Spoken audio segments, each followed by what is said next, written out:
الم نجعل الارض کفاتا، کیا ہم نے زمین کو سمیٹنے والا نہیں بنا دیا؟ احیاء و امواتا، زندوں کو بھی سمیٹ لیتی ہے اور مردوں کو بھی۔ یہ زمین اللہ نے کیا چیز بنائی ہے جی؟ قرآن حکیم میں آتا ہے نا کہ اسی زمین سے تمہیں ہم نے اگایا، اسی کی خوراک سے پروان چڑھایا اور پھر اسی میں تمہیں لٹایا جائے گا۔ یہ زمین ہی، اسی لیے دھرتی ماں کا کانسیپٹ بھی آتا ہے نا۔ اور کیسا اللہ تعالیٰ نے اس زمین کو سمیٹنے والا بنایا ہے کہ ہر اعتبار سے انسان کو سمیٹتی ہے، ماں کی آگوش کی طرح بھی۔ یعنی ہماری ساری خوراک زمین سے آ رہی ہے۔ زمین اگانا بند کر دے دنیا کی کوئی ٹیکنالوجی، آپ کو کتنا عرصہ زندہ رکھ لے گی؟ آپ موبائل فون کھا تو نہیں سکتے، کھانا تو وہی ہے جو زمین کی خوراک سے۔ جو کچھ بھی آپ اینڈ پروڈکٹ اپنا دیکھ رہے ہیں وہ زمین سے ہی اگا ہوا ہے۔ الٹیمیٹلی ویلیو ایڈیشن کی گئی ہے اس میں، لیکن سٹارٹ وہیں سے ہوا ہے۔ آپ ڈبل روٹی دیکھیں گے تو ظاہر ہے وہ میدے میں سے آئی ہے، میدا آٹے میں سے نکلا ہے، آٹا گندم میں سے، گندم زمین سے۔ کوئی فاسٹ فوڈ دیکھ لیں وہ بھی زمین سے۔ چکن جو آپ کھاتے ہیں یہ بھی زمین سے اگا ہوا ہے، کیونکہ چکن جس خوراک سے پروان چڑھا ہے وہ زمین سے اگی تھی۔ وہ خوراک نہ ہوتی تو چکن نہ بنتا۔ ہم خود زمین سے اگے ہوئے ہیں۔ آج اگر بھینسوں اور گائے کا دودھ ختم کر دیا جائے، یہ پاؤڈر والا دودھ بھی تو اسی میں سے بن رہا ہوتا ہے، تو انسانیت بڑی نہیں ہو سکتی۔ دودھ کے اوپر ہی بچے بڑے ہوتے ہیں نا۔ دودھ زمین سے آ رہا ہے کیونکہ بھینس کا چارہ زمین سے آتا ہے۔ تو اللہ تعالیٰ نے زمین کو کیسا بنایا؟ ہماری خوراک کا ذریعہ، اور پھر زندوں اور مردوں دونوں کو سمیٹے ہوئے ہے۔ زندوں کو کیا ہے؟ پلاٹ دیے ہوئے نا جناب، زمین پہ یہ بات ہے نا، وہاں میں تو کوئی نہیں رہ رہا، خلا کے اندر تو کوئی نہیں رہ رہا۔ اور جب مر جاتے ہیں تب بھی زمین آپ کو سمیٹ لیتی ہے۔ کیسا سمیٹتی ہے؟ اگر زمین نہ سمیٹے تو ہر طرف تعفن ہی پھیلا ہو۔ اگر یہ مردے باہری اس طرح چھوڑ دیے جائیں، ایک جناب گھر میں چوہا مر جائے نا اور آپ کو مل نہ رہا ہو تو اس گھر میں آپ رات نہیں گزار سکتے۔ اور جن لوگوں کو تجربہ ہے نا، مجھے تھوڑا سا تجربہ ہوا ہے، یہ چوہے کی تو بدبو کوئی بدبو ہی نہیں ہے جو انسانی مردے کی بدبو ہوتی ہے۔ میں ایک وہ قبر کی کھدائی کرنے والے سے ملا تو مجھے بتانے لگا، میں نے اسے کہا یہ لوارث لاشوں کے بارے میں، تو کہنے لگا لوارث لاشیں جو ہیں ہم دفنا دیتے ہیں، بعد میں اگر کوئی وارث آ جائے اور بہت ضد لگائے تو پھر ہم تو منع ہی کرتے ہیں کہ یار چلو اب یہ دفنایا گیا، ادھر جا کے کیا کرنا ہے، اس کو دعائی کرنی ہے، وہ کہیں بھی بیٹھ کے ہو سکتی ہے۔ تو کوشش یہی کرتے ہیں کہ وہ لاش نکلوائی نہ جائے۔ میں نے کہا کیوں؟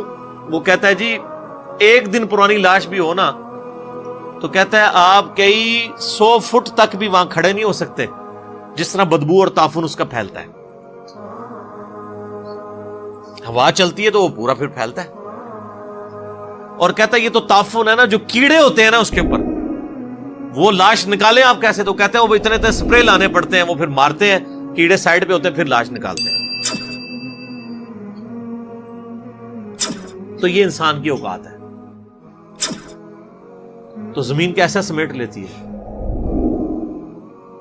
ایون لاش اوپر بھی پڑی ہوئی ہو نا، تعفن پھیلے گا، کچھ عرصے بعد بیکٹیریاز اس کے اندر اس کو کھانا شروع کریں گے، ڈی کمپوز ہو جائے گی، اور پھر یہی جانوروں کی لاشیں، انسانوں کی لاشیں، ان کا جو فاسفورس ہے وہ زمین کی زرخیزی کا سبب بن جاتا ہے، کھاد۔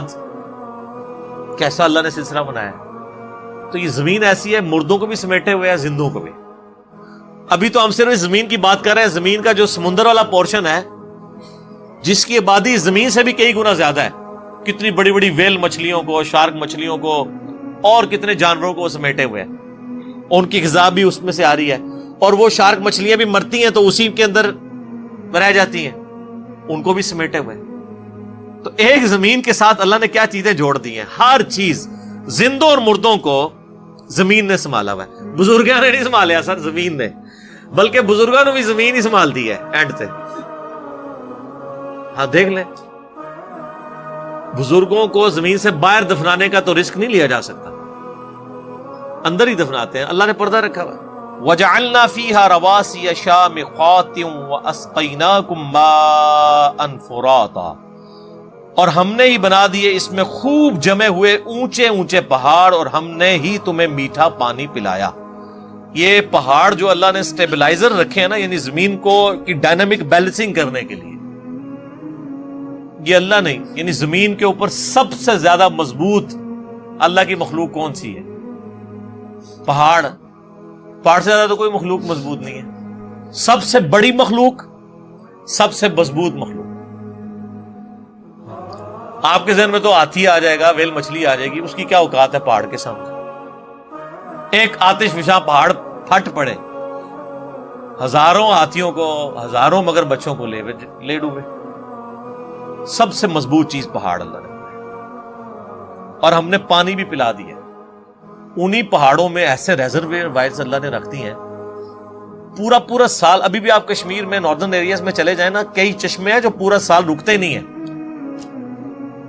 اتنی سٹوریج ہے پہاڑوں کے اندر کہ وہ جو برف باری ایک باری ہوتی ہے یا بارش پڑی یا برف، اور وہ برف پگھلنے کی وجہ سے وہ جو اس کے اندر ریزروائرز ہیں اس میں سے پانی نکلتا ہے تو پورا سال ہی نکلتا رہتا ہے.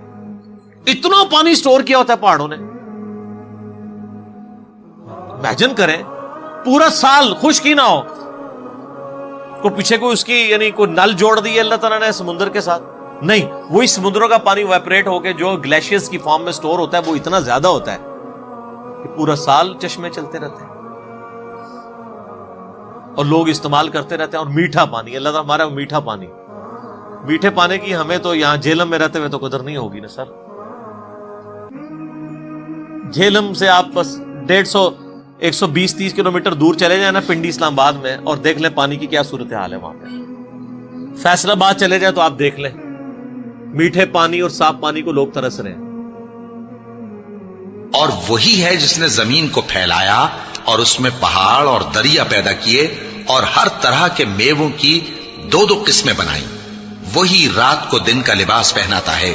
غور کرنے والوں کے لیے اس میں بہت سی نشانیاں ہیں، اور یہ مثالیں ہم لوگوں کے سمجھانے کے لیے بیان کرتے ہیں، اور اسے تو اہل دانش ہی سمجھتے ہیں.